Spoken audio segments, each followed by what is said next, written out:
Tonight on NewsWatch, Washington on hold. What comes next now that parts of the federal government have shut down? Plus, after 3 weeks, fighting has finished in Zamboanga. A look at how churches are helping people in the city move forward.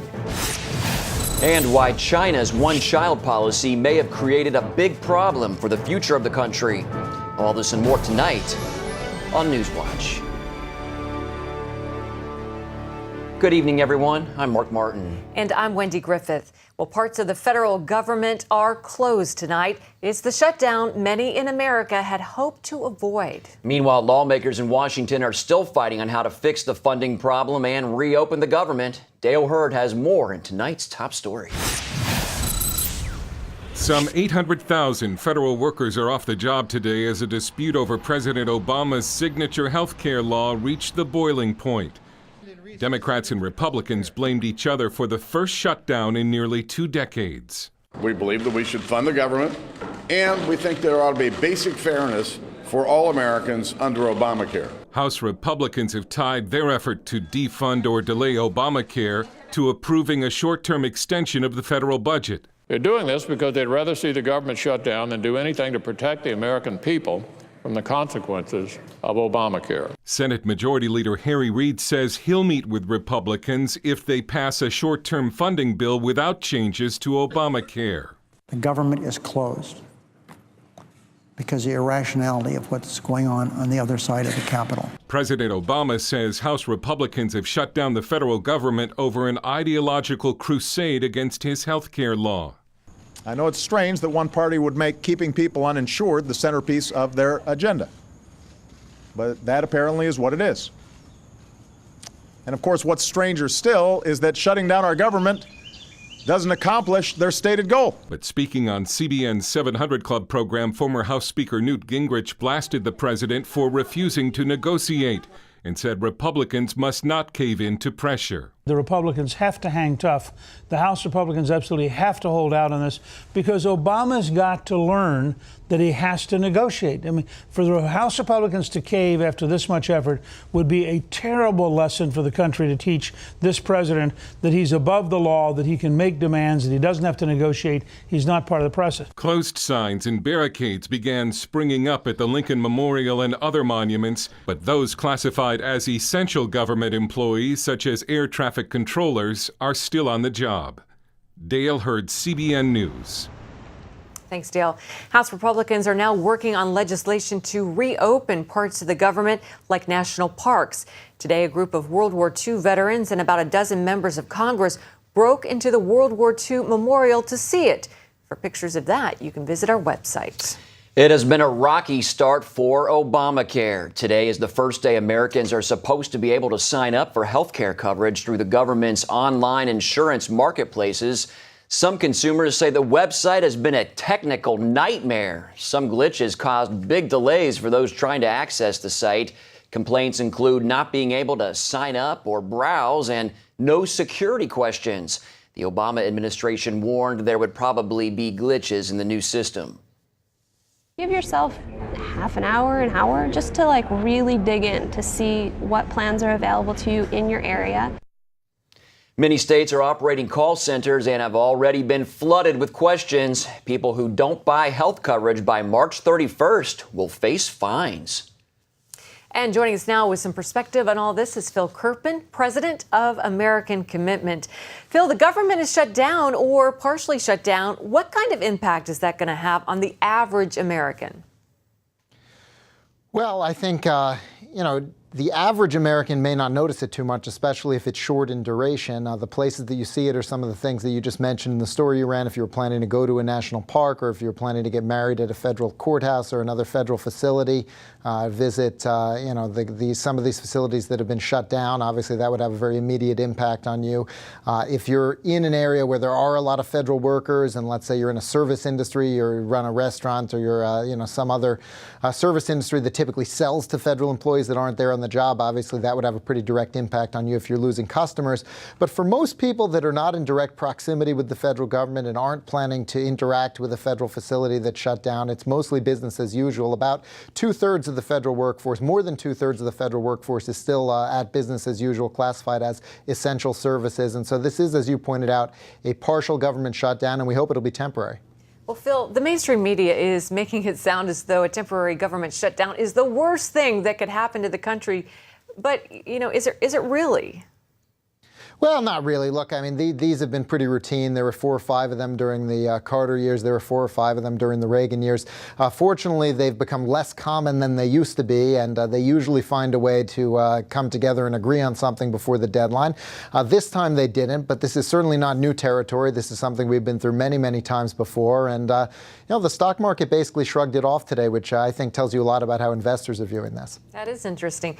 Well, Phil, you've said in the past that you support any tactic that would protect the American people from the train wreck that is Obamacare, whether by defunding or delaying. Is there any chance now that either of those scenarios can happen? Well, good question, because the House modified their position. They compromised time after time after time, trying to find something that Harry Reid would allow the Senate to consider, and they failed. First, they went with full defunding, and that was rejected summarily in the Senate with no debate. Then they went for a 1-year delay of the whole law, and that was rejected in the Senate without debate. And the third time, they said just delay the individual mandate, give individuals the same relief that Obama's already unlawfully given the largest corporations, give every American a year. Don't force them into a system that's clearly not ready yet, and get rid of the special sweetheart deal for Congress. So they go into the exchanges the way they were intended to under the law. And even that, Harry Reid rejected out of hand. And then the House said, let's go to a conference committee and formally discuss this, work out our differences. And Harry Reid refused to do even that. So pretty clearly, Harry Reid and the Senate Democrats believe that if they just hold out and do nothing on Obamacare, eventually they'll get their way. It remains to be seen whether they're right or whether Republicans will hang strong on this, and there'll be enough public sentiment to force Democrats to at least give regular Americans that same 1-year delay that the biggest companies got. All right, we'll have to leave it there. Phil Kerpen with American Commitment. Thanks so much for your time. Thank you. Israel's prime minister is warning against a new diplomatic push from Iran. Speaking at the United Nations today, Benjamin Netanyahu said his country will not allow Iran to develop nuclear weapons and urged the rest of the world to keep up sanctions against Iran. Now, I know Rouhani doesn't sound like Ahmadinejad. But when it comes to Iran's nuclear weapons program, the only difference between them is this. Ahmadinejad was a wolf in wolf's clothing. Rouhani is a wolf in sheep's clothing. A wolf who thinks he can pull the wool over the eyes of the international community. During his speech at the UN, Netanyahu also said Iran has a history of supporting the Syrian regime, a regime that uses chemical weapons against its own people. The first group of inspectors are now in Syria to oversee the destruction of the country's chemical weapons.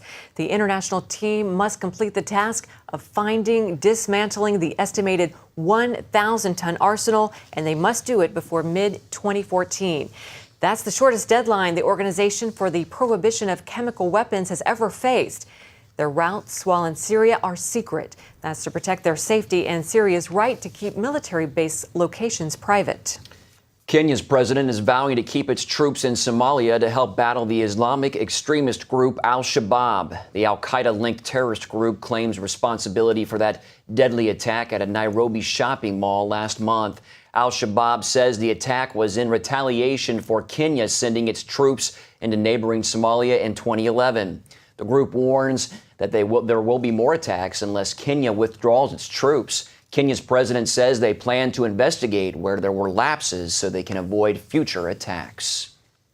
After 3 weeks of fighting between Philippine troops and Muslim rebels, the conflict in the southern city of Zamboanga is over. Thank goodness. Now leaders face the difficult task of rebuilding their community and helping residents move forward. Surprisingly, it's area churches that are reaching out to the mostly Muslim victims. CBN Asia correspondent Lucille Toulousan reports from Zamboanga.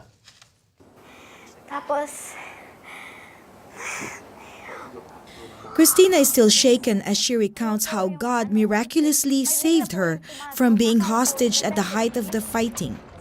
She went up to her room to rest when the MNLF Muslim rebels barged into their boarding house and took with them her 3 female housemates.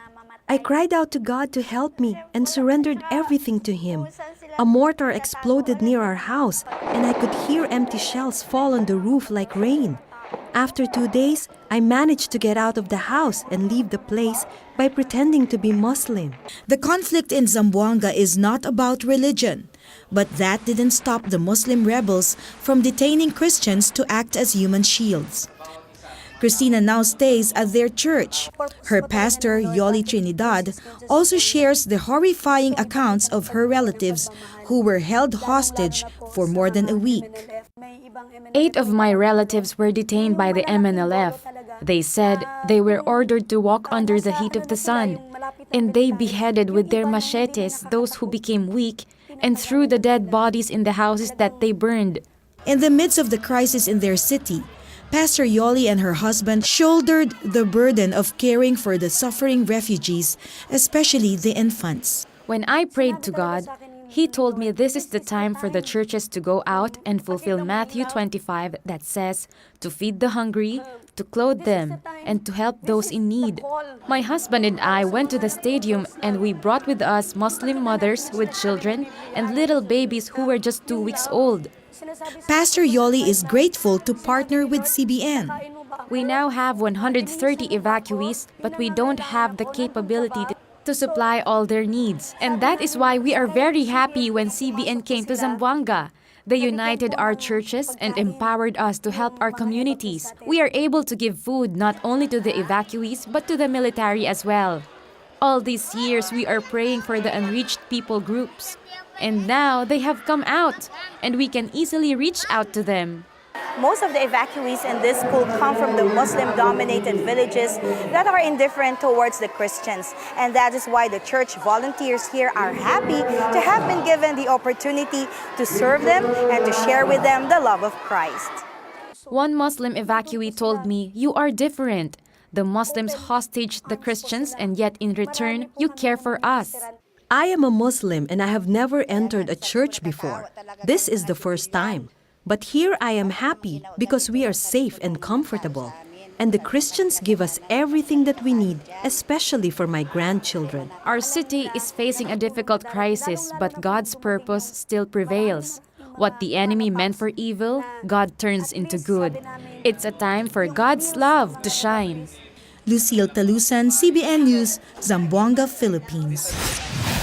Coming up, is America still exceptional? Why one author says yes.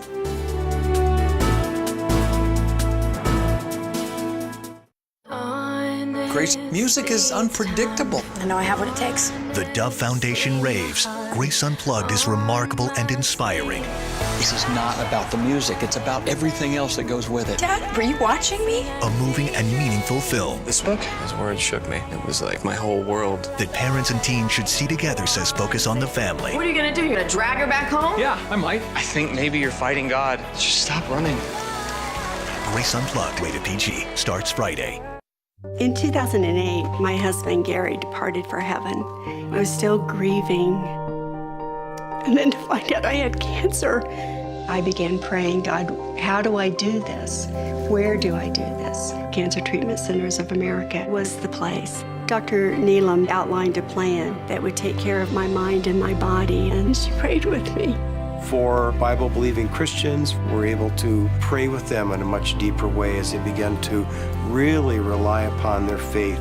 At Cancer Treatment Centers of America, we believe in the power of faith and prayer as indispensable allies in the fight against complex and advanced stage cancer. I'm back in Telluride on the mountain skiing. I feel strong and healthy. Advanced medicine and technology. And I am a survivor. The warm embrace of the Spirit and the power of prayer. These are happy tears. Please go to cancercenter.com/faith. Appointments available now. Cancer Treatment Centers of America. Care that never quits. Grace, music is unpredictable. I know I have what it takes. The Dove Foundation raves. Grace Unplugged is remarkable and inspiring.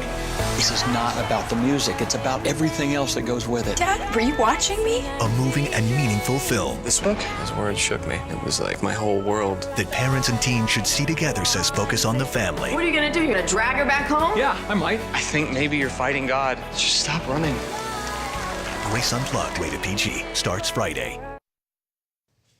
We've been talking about the government shutdown and the start of Obamacare today, and we have a guest with a unique perspective on all this. Nick Adams is an author, speaker, and political analyst from Australia, and he's written several books about what he believes sets America apart from other nations. Nick, welcome to the program. Thank you so much for having me, Mark. It's great to be here. Great to have you on the show. You've written and spoken extensively on American exceptionalism. Right now, we're seeing government gridlock, political infighting, and all this wrangling over health care.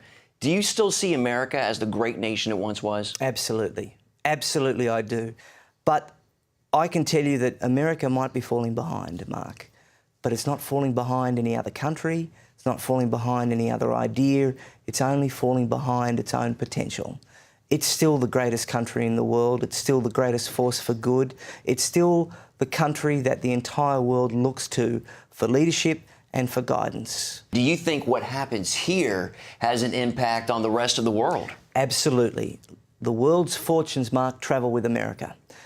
If America's strong, the world is strong. If America's weak, then the world is weak. And in a world where the fortunes do travel with America, silence is not golden, it's yellow. And that's one of the reasons that I have spoken up about American leadership being the world's great necessity. And that's why it's in the interests of every single person in the world, right around, doesn't matter where you come from, who you are, what you do, it's in the interests of everybody on God's green earth that we keep America strong. America's stature has diminished over recent years. Do you believe a strong America is important for the rest of the free world? The world is a much more dangerous place when America is weak. And if you have a look back through history, it has been America that has righteously fought the world rulers of darkness and the hosts of wickedness. And it's been the brave warriors of America's armed forces who have risked their lives in the name of freedom and justice, defending and protecting those principles wherever and whenever they have been under attack. America is an exceptional country, and because of its exceptionalism, it's able to provide a model for the rest of the world. What do I mean when I say that America is exceptional? Well, Mark, it's individualism over collectivism. It's optimism over pessimism. It's limited government, not nanny state. It's patriotism, not relativism. It's equality of opportunity, not equality of outcome. It's faith, not secularism. These are the things that make America exceptional, that have catapulted it to the finest polity in the world. And it's the reason why America has been able to lead the world. Nick, if you could give the American people one piece of advice, what would it be? The advice that I would give the American people is that they have everything they need to continue leading the world in the magnificent fashion that they have done so.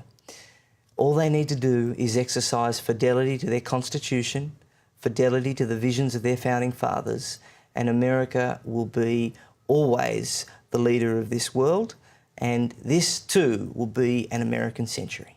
All right, very interesting. Once again, Nick, thanks so much for your time today. Thank you for having me. Great interview. Amen. Well, up next, why the cultural view of girls may be changing in China.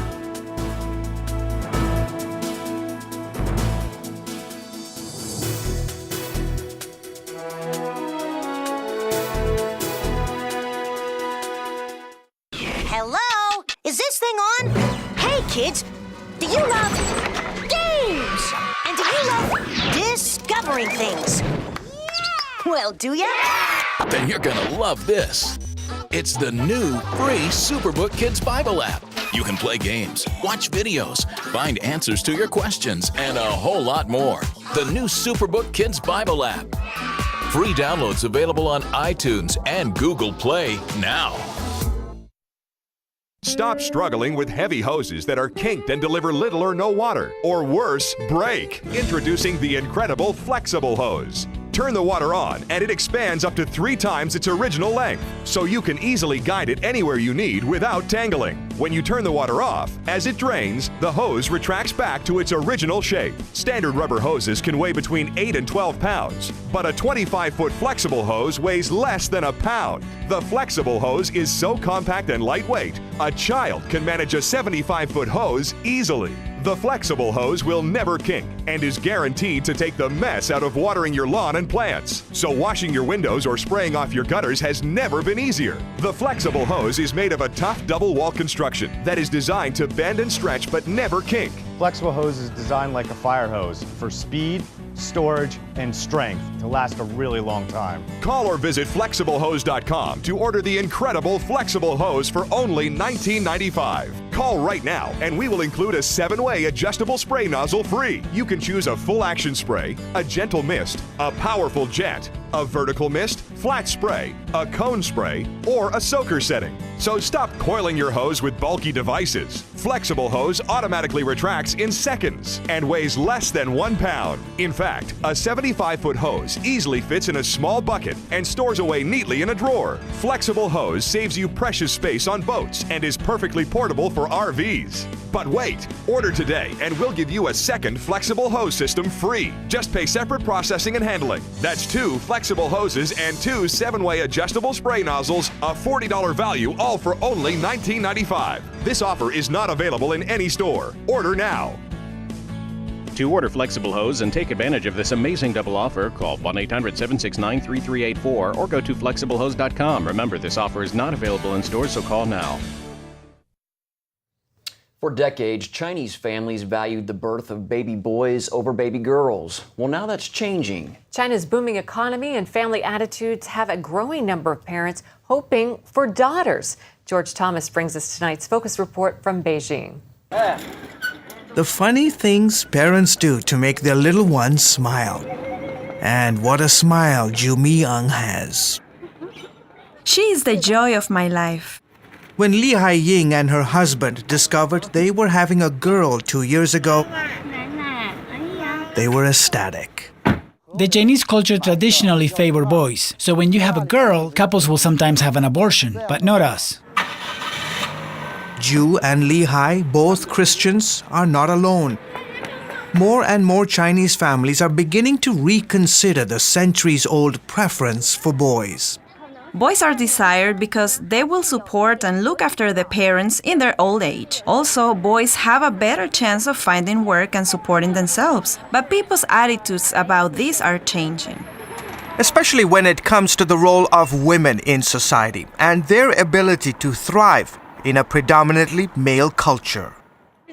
I own my own business here in the city and I'm able to provide for my family. So unlike in the past, today more women are getting an education and they are entering the workforce and doing well.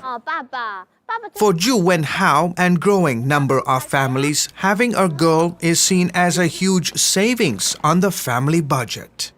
If you have a boy, the parents are responsible for buying him an apartment before he gets married. Add to that the cost of educating him and all the other expenses, it adds up. When a baby is born in China, it's quite customary to get a traditional outfit. Here's one for the girl and here's one for the boy. You know, the concept of having girls today, especially in the big cities, is prevalent in Beijing, Shanghai, Guangzhou, and so forth. But in the countryside, the overwhelming majority of people still want a boy.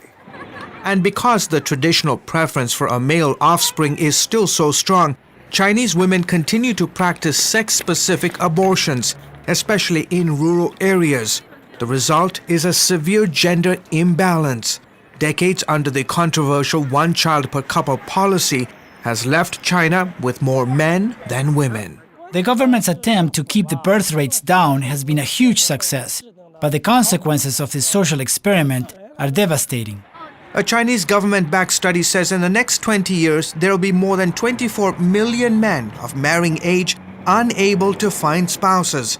In fact, in some parts of the country, the male-female ratio is so acute that women and girls are kidnapped from neighboring countries, brought into China, and forced into marriages. The one-child policy has contributed to this problem, and that needs to change.